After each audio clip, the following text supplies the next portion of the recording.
네. 일단 정부의 킬러 문항 배제 속에 올 수능 난도 어땠나요? 물수능이었나요? 불수능이었나요? 여러분, 수능 당일에 수능 특집으로 찾아온 대기자TV의 방종임입니다. 일단 오늘 수능 본 수험생 여러분 정말 수고 많으셨습니다. 수험생, 부모님 여러분들도요. 올해 수능을 치르는 2007년생은요. 출생아가 많았던 이른바 황금돼지띠 세대거든요. 7년 만에 가장 많은 수험생들이 시험을 치렀죠.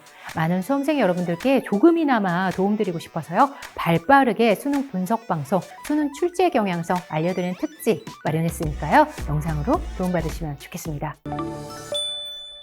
일단 올해의 경향성 알아보기 전에요. 이제부터 어떤 과정을 통해서 어떤 준비를 수험생 여러분들이 해야 하는지 자세히 알려드릴게요. 수능은 끝났지만 대입 여정은 아직 끝나지 않았거든요.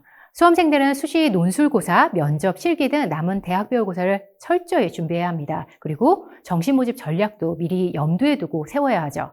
먼저 우리 수험생들 수능 직후 가장 먼저 해야 할 일들이 있을 텐데요. 네, 맞습니다. 가채점을 해야 하는데요. 가채점을 통한 성적 예측을 해야 합니다. 이를 바탕으로 수시 전형에서 요구하는 수능 최저학력 기준 충족 여부를 확인해야 하기 때문이죠.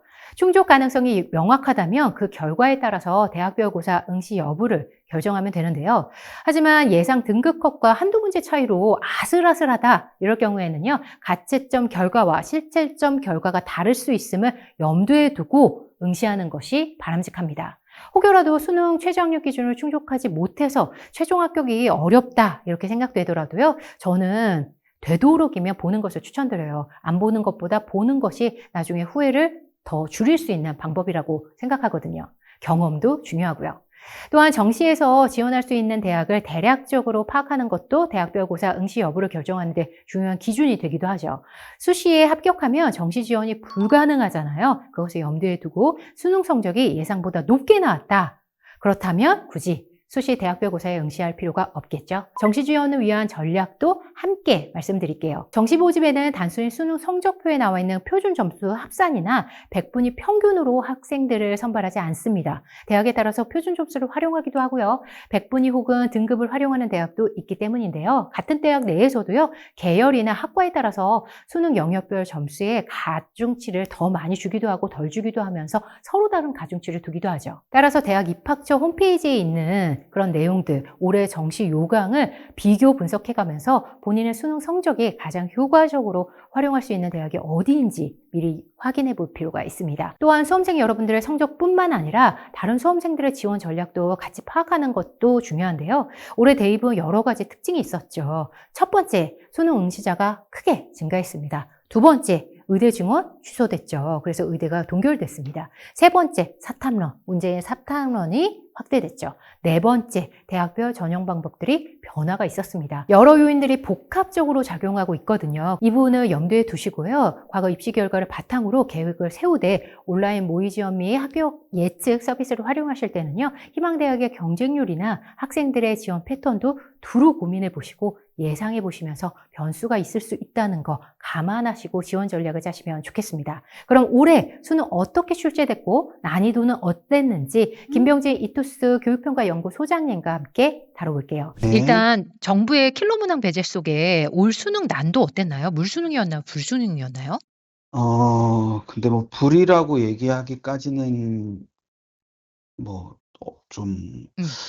과한 것 같기는 하고요. 네네. 왜냐하면 24학년도가 워낙 강했어서 그 네네. 이미지 자체가. 전년도 수능보다 조금 어려운 거는 확실한 것 같습니다. 아, 전년도 수능보다요? 예. 예. 그러면 좀 어려웠지만 불수능까지는 아닌 정도. 네. 뭐 근데 불수능을 어떻게 판단하느냐의 문제는 다른 거니까. 예. 예예예. 그러면 올해 수능 출제 경향 쪼끔 국영수 과목으로 좀 들어가서 여쭤볼게요. 전반적으로는 네. 쪼끔 어려운 출제 경향이었다라고 말씀 주셨는데 먼저 국어부터 좀 시작을 해 볼게요. 국어 어떻게 예. 보셨어요? 국어는 어 이제 아이들이 보통은 선택 과목부터 풀고 이렇게 들어가는 친구들도 꽤 있고 한데 네네. 선택 과목에서 언어와 매체 선택한 친구들 같은 경우에 언어에서 쪼끔 어려움을 줄 수 있는 문제가 한 문제 정도가 있었어요. 그러니까 인제 음음. 그 상황이 있었고 네네. 어 이제 문학이 최근에 이제 몇 번의 시험 동안, 평가원 시험 동안 문학이 좀 어렵고, 네네. 독서가 좀 쉬운 경향이 맞아요. 있었는데, 예, 요번 조금 이번 반대였죠. 수능은, 예, 문학이 조금, 그래도 조금, 평범했고. 뭐, 예, 또, 덤빌만 하고, 예, 예. 독서가 조금 어려웠던 부분이 있어서, 그, 뭐, 이, 10팽창까지 나왔더라고요. 네, 근데 이제 EBS랑 연계된 부분들이 얼마나 이제 체감을 느꼈냐에 따라서 음. 조금씩 다르게 할 수 있는 부분은 있을 것 같기는 합니다. 1교시 끝나고 나온 친구들 많았다고 알고 있는데, 국어가 아, 조금 힘든 부분 때문이었을까요? 어렵게 뭐 느껴졌기 그런 때문이었을까요? 부분도 있을 수 있죠. 네, 어쨌든 전반적으로 국어가 지난해 비슷하거나 다소 어렵게 느꼈을 것 같다. 네, 네, 그럴 수 있을 것 같습니다. 특히 독서 네, 면에서. 네, 독서는 조금 어려운 부분이 있었을 거예요. 네. 그럼 수학은 어떠셨어요? 수학은? 수학은 이제 공통해서 21번, 22번 문항이 좀 많이 어려웠습니다. 그러니까 21번, 22번. 예. 예, 그 21번 같은 경우에 그 풀이 과정을 끌어내기 위해서 좀 시도를 많이 해야 된다는 그런 견해들이 좀 많았었고요. 그러니까 음, 여러 번 시도를 해야만 그게 나올 수 있고, 음, 22번은 이제 계산을 하려고 들면은 계산량이 굉장히 많고, 예, 계산을 하지 않고 이제 그 풀이를 할 수도 있는데, 예, 예, 그게 좀 더 좋은 풀이이긴 한데, 예, 예, 그러니까 관계를 파악해가지고 푸는 게, 예, 예. 근데 이제 그걸 찾아내는 게 또 쉽지는 않은 거라서, 어, 21번, 22번이 조금 어려웠을 것 같고요. 예. 예. 그럼 시간이 많이 걸렸을까요?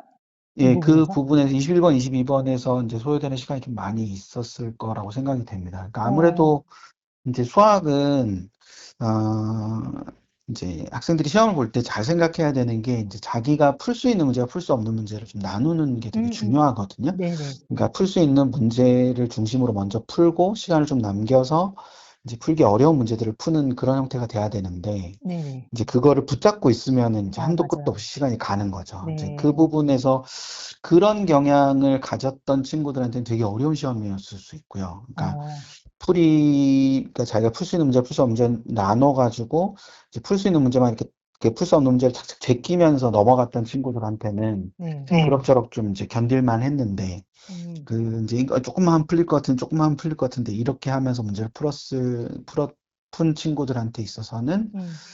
좀 어려움이 있는 시험이었을 가능성이 굉장히 높습니다. 그러면 최상위권도 21번, 22번으로 좀 변별이 될까요?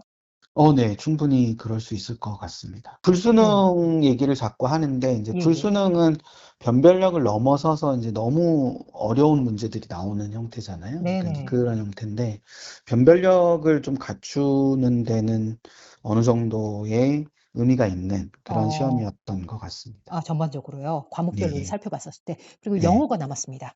네. 영어는 이제 올해 이제 6월하고 9월에 좀 사고가 있었죠. 그래서 네. 6월에는 지나치게 너무 좀 1등급 쉽고, 비율이 높았고, 어, 9월에는 또 그거에 비하면 엄청 낮고, 심지어 또 4% 후반, 뭐 중후반, 요 정도, 4.7% 뭐 이 정도 선이었기 때문에, 네네.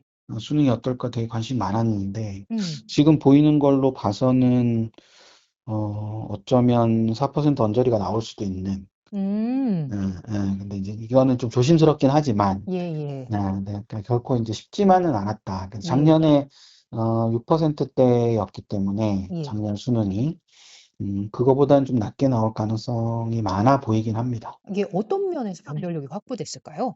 영어 같은 경우에. 뭐 선택지 부분이 조금 이게 영어의 이제 최근의 추세가 이제 예, 제시문이 뭐 그렇게 어렵지 않고 예. 제시문의 길이가 좀 짧고 뭐 이런 게 있어요. 그러니까 영어에서 제시문이 추상적 주제를 다루게 되면 아이들이 되게 많이 힘들어 하거든요. 음, 그러니까 영어를 해석하는 것도 힘든데 그 해석을 한 것이 추상적인 내용이니까 그걸 또 추론해야 되니까 네. 제시문을 그렇게 짜게 되면 좀 어려움이 있는데 그래서 좀 구체적인 내용들을 갖고 있는 제시문 중심으로 최근에는 출제를 하거든요. 근데 예, 이제 예. 그렇게 하다 보니까 오히려 문제가 좀 난이도가 올라가는 거예요. 그래서 어. 선택지 부분에서 매력적인 오답들이 좀 존재하는 경우가 조금 만만치는 않았던 걸로 보입니다. 지금 국영수까지가 분석이 되셨죠. 아직 탐구가 네, 남아 있는 상황이고 탐구 지금 분석 들어가기 전에 제가 오늘 빨리 말씀 네, 나눠야 되겠다 싶어서 전화를 드린 네, 상황이어서 네. 어쨌든 전반적으로 올해 수능을 분석을 하신다면 특징이 좀 보이는 게 있으세요? 출제 경향에서? 어, 뭐 아무래도 이제 변별력을 확보하기 위한 노력이나 이런 것들이 좀 보이고요. 네네. 그리고 이제 수학이나 영어 같은 경우는 이제 6월과 9월에서 보여줬던 그 뭐 좀 새로운 형태나 이런 것들이 수능에도 이어지는 어. 그런 경향은 있었어요. 그러니까 네. 6월, 9월이 에서 힌트가 좀 있고 그게 이제 수능에 반영이 되는 그런 형태가 있었는데 음. 그 문제 형태나 이런 부분들이 좀 유사하긴 했어도 네. 아이들이 그거를 이제 대하는 실제로 문제를 풀어나가는 과정에서는 이제 조금 어려움이 있을 수 있는 네. 그런 시험이었다라는 생각이 좀 듭니다. 이게 변별력 확보에 초점을 뒀다면 이게 올해 응시생들이 늘었기 때문이었을까요? 그런 부분도 있을 수 있고요. 이제 네. 올해 수능의 이제 최대 변수가 사실은 네. 이 최대 변수. 탐구라는 점에서 보면 맞아요. 샷감런이죠, 탐구라는 점에서 샷감런. 보면 탐구 부분이 좀 변수로 작용되지 않을까 싶은 생각이 좀 있네요. 네, 예. 탐구가 근데 다른 과목도 지금 국영수가 변별력이 확보가 된 상황이잖아요. 네, 그렇긴 한데 이제 네네. 탐구 부분에서 아이들의 선택이 이제 좀 요동을 쳤으니까 그렇죠. 예, 예. 그 부분에서 나타나는 특성이 예. 결국엔 입시에 어떻게 영향을 줄 건지 하는 게 예. 변수가 되지 않을까 싶습니다. 탐구는 좀 살펴보실 시간이 있으셨나요? 아직 없으셨죠? 아직 이제 문제가 아직 공개가 안 돼서. 맞아요. 근데 예. 아이들의 표정이나 이런 걸 좀 보면 커뮤니티 어둡긴 하던데. 반응들을 보면 예. 탐구도 이제 좀 그런 것 어려워했던 같아요. 친구들이 좀 있습니다. 그럼 네. 두루 전반적으로 좀 어려운 감이 없지 않아 있는데 오늘 이제 네. 수능을 끝났다. 남은 부분에서 지금 프로세스를 어떤 걸 해야 되나요? 가채점 할 때 어, 일단 주의 사항들이 있을까요? 일단은 이제 뭐 대학별고사 남아 있고 한 친구들 같은 경우는 네. 결과적으로는 어, 최저 충족 여부를 따지는 게 필요한데 등컷이 나오면은 유리하게 해석을 해야 됩니다. 그러니까 유리하게? 예, 각 기관마다 등급컷이 다를 거거든요. 원자력 등급컷이. 그렇죠. 네. 예, 그러면 그러니까 한 기관을 기준으로 보기보다는 네네. 뭐 국어는 A, 뭐 수학은 B, 뭐 이런 예. 식으로 예. 내가 조금이라도 등급 경계에 있으면 맞췄다고 가정하고 움직이는 게 좀 필요한 거죠. 그러니까 예, 네. 그러니까 자기가 좀 맞췄다는 유리하게. 것을 예, 가정하고 예, 아예 예, 그러면 그렇죠. 대학별고사 안 볼 수도 있으니까 네, 놓칠 수 그렇죠. 있으니까 그러니까 최종 못 맞췄다고 해도 뭐 지금 등급컷 자체가 굉장히 표본이 적은 상태로 예측을 하는 거기 때문에 예예. 실제 수능에선 그 결과가 다를 수 있으니까. 그러니까 네. 좀 자기한테 유리하게 뭐 국어는 어떤 기관으로 보면 맞춘 거고 뭐 네. 탐구 한 과목은 어떤 기관으로 보면 맞춘 거고 이렇게 어. 해서 이제 그 좀 긍정적으로 생각을 하고 네. 기회를 갖는 게 좋을 것 같고요. 예, 예, 어. 예. 그런 게 좋을 것 같습니다. 어쨌든 예측 지원들을 많이 하잖아요. 예측을 많이 네, 하잖아요. 네. 그랬을 때 수험생 입장에서 쪼끔 더 현명하게 바라볼 수 있는 방법. 지금 유리하게라고 말씀 주셨는데 쪼끔 더 덧붙여 주신다면요? 이제 가채점 기간에는 모의 지원이나 이런 것들이 그렇게 발달하지를 않습니다. 왜냐하면 이제 네. 가채점 기간에 모의 지원을 하는 친구들이 점수도 확실하지 않은데 뭐 이렇게 모의 네네. 지원을 한다는 게 쉽지가 않으니까. 네네. 그러니까 이제 좀 폭을 넓혀서 네. 그 지원 가능 대학군을 좀 범위를 넓게 잡은 다음에 네. 그 각 대학의 정시 모집 요강을 좀 살펴보는 게 필요합니다. 그러니까 이게 자꾸 모니터만 보고 지원을 하다 보니까 그 음. 모니터의 결과가 왜 나오는지를 모르는 친구들이 되게 많거든요. 그러니까 어. 우리가 생각을 했을 때 예를 들어서 A라는 대학과 B라는 대학이 있을 때 A라는 대학이 더 높고 B라는 대학이 더 낮다라고 통상적으로 생각을 하면 예. A라는 대학이 되면 B 대학도 당연히 되는 것으로 인식하게 되는데 네. 실제로 보면 A는 되지만 B는 안 되는 경우도 발생을 하거든요. 이제 음. 그게 왜 그런 경우가 발생을 하냐면 결과적으로는 영역별 반영 비율이라든지 가산점이라든지 이런 것들이 다르기 때문에 그렇습니다. 아, 네네네. 그래서 그런 부분을 이해하는 것이 무엇보다도 필요하지 않을까라는 생각이 듭니다. 그 부분을 네. 염두에 두고 단순히 점수로만 생각을 하지 않았으면 좋겠다. 예, 그쵸. 그리고 오늘 가채점을 바탕으로 이제 남은 대학별고사를 생각을 한다면 네. 어떤 부분을 지금 남은 기간이 며칠 안 남았겠지만 네. 유의해야 될 대상이나 뭐 점수대 이런 부분이 있을까요?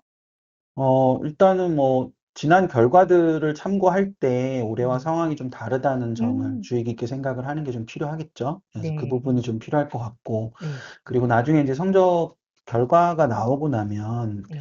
이 사탐이나 과탐의 분포, 성적 분포 이런 것도 좀 중요하게 작용할 가능성이 높습니다. 그래서 예. 그런 것까지 좀 따져보고 지원을 결정을 하는 게 필요하지 않을까 싶습니다. 그 부분 조금만 더 풀어서 설명을 해 주시겠어요? 탐구에서의 그러니까 성적 뭐 분포. 네. 탐구 부분에서 탐구가 항상 이제 해마다 변별력이 있을 때가 있고 없을 때가 있거든요. 네. 그러니까 올해 채점 결과를 보고 그 채점 결과와 비슷한 지난 결과들 해가 있을 수 있잖아요. 그러니까 예를 예. 들면 작년에는 변별력이 조금 떨어지고 재작년에는 변별력이 높았고 뭐 이런 흐름들이 있거든요. 예. 탐구가. 그래서 예. 그 올해 채점 결과를 보고 그와 유사한 때의 결과를 좀 보는 게 필요하다라고 할 수 있겠죠. 사탐론이 주는 음. 정시에서의 변동성, 지난해랑 다른 부분, 유념해야 될 대상이나 뭐 포인트가 어, 있을까요? 자연계열 지원에서의 가산점 예. 적용이겠죠? 예, 예. 예. 그러니까 가산점을 이제 부여하는 대학들이 많으니까. 예. 그래서 그 단순 표준 점수 말고 예. 대학별 환산 점수 유불리를 좀 따지는 게 무엇보다도 중요합니다. 지금 남은 이제 내일부터 또 라이브 방송도 하고 분석 방송 계속 하시는데 이렇게 디기자 TV를 위해서 시간 내주셔서 감사해요, 소장님. 네, 많은 네. 분들 오늘 또 혹시 오늘 말씀 들었다가 궁금한 점 있으시면 내일 또 방송 활용하셨으면 좋겠고요. 마지막으로 한 번 더 포인트를 짚어주신다면요. 어, 지금 상황에서는 이제 뭐 수능은 상대평가이기 때문에 네. 내가 잘 봤냐 못 봤냐 보다는 다른 친구들이 어떻게 봤냐가 좀 더 중요합니다. 그러니까 너무 빠르게 판단하시지 않았으면 좋겠다라는 생각을 좀 많이 갖게 됩니다. 저희가 예, 또 다음번에는 직접 대면으로 또 초대해서 모시겠습니다. 네, 알겠습니다. 네, 감사합니다. 감사합니다. 들어가세요. 네. 수험생 여러분들께 조금이나마 도움드리고 싶어서 당일에 수능 분석 방송 준비했습니다. 오늘 나눠드린 정보 바탕으로요, 대입 전략 짜시는데 도움 드렸으면 좋겠고요. 남은 기간 꼭 파이팅 하셨으면 좋겠습니다. 함께 해주셔서 감사합니다.